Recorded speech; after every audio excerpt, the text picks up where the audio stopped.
Welcome back to The Explainer. Let's just dive right in today.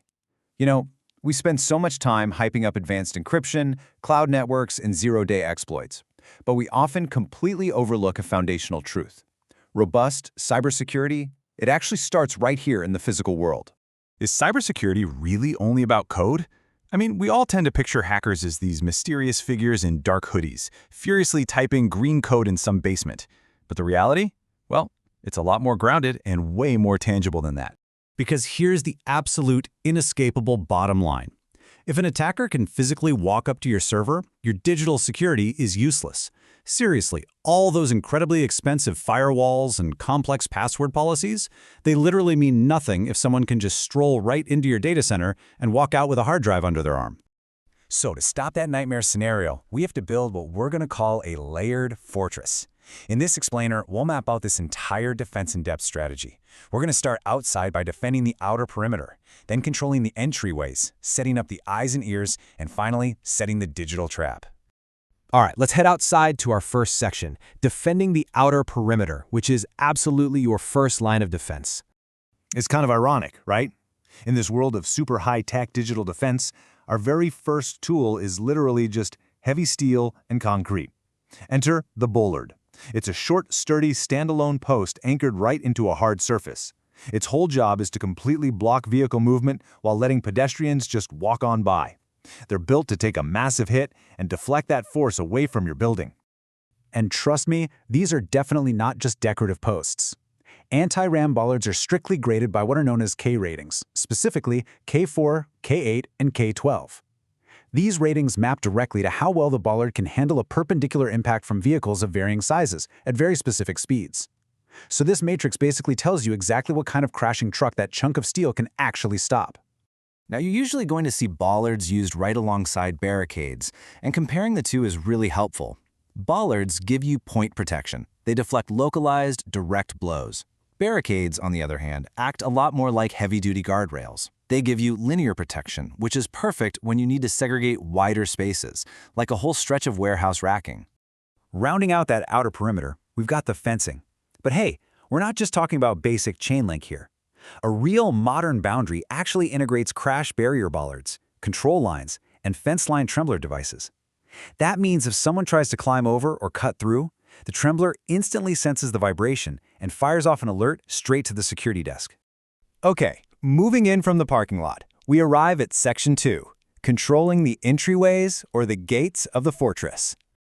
So let's say you make it past that fence. Next, you're probably going to hit an access control vestibule. This is just a brilliant physical trap. It works using interlocking doors configured so that both absolutely cannot be open at the exact same time. You badge into the first door, it shuts and locks behind you, and you're stuck in this buffer zone. That lets security verify your clearance before that second door ever pops open. And since we're talking about verifying clearance, we cannot forget the human element here. Security guards.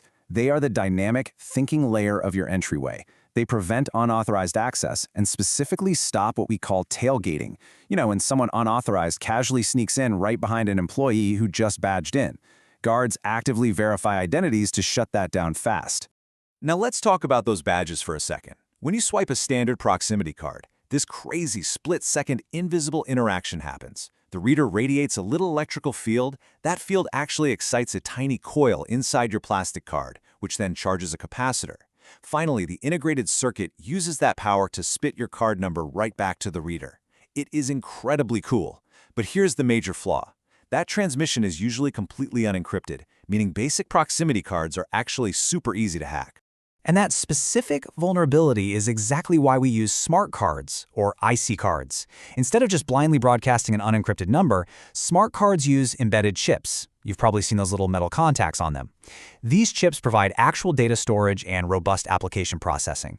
It gives you vastly stronger security authentication, and it perfectly supports single sign-on for your entire network.